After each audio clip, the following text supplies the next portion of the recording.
The Arabs possessed a remarkable memory. عرب کے لوگ شاندار یادداشت کے مالک تھے and were an eloquent people اور فصیح و بلیغ لوگ تھے. eloquent کا مطلب یعنی کہ فصاحت تھی زبان میں، کمانڈ حاصل تھی زبان پر. Their eloquence and memory found expression in their poetry. ان کی فصاحت اور یادداشت کا اظہار ان کی شاعری میں پایا جاتا ہے یا شاعری میں ملتا ہے. Every year a fair was held for poetical competitions at Okaz. ہر سال اوکاز میں شاعرانہ مقابلوں کے لیے ایک میلہ منعقد کیا جاتا تھا.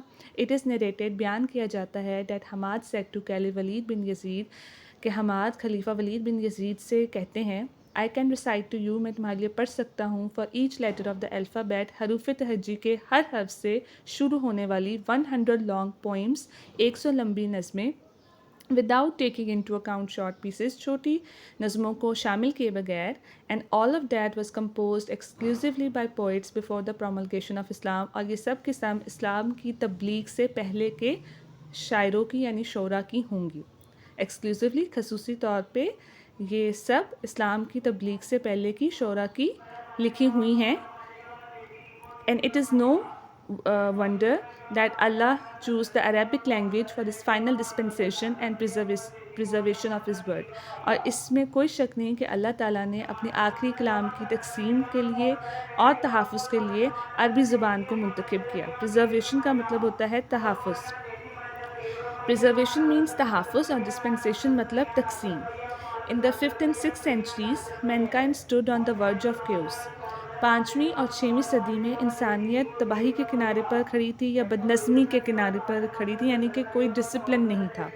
It seemed that the civilization which had taken 4000 years to grow had started crumbling. ایسا دکھائی دیتا تھا, seemed مطلب ایسا لگتا تھا, ایسا دکھائی دیتا تھا that the civilization کہ جس تہذیب کو پروان چڑھنے میں نشوما پانے میں 4000 سال لگے تھے had started crumbling. وہ ٹوٹ پھوٹ کا شکار ہونا شروع ہو چکی تھی یا ہو گئی تھی. crumbling کا مطلب ہوتا ہے ٹوٹ پھوٹ کا شکار ہونا.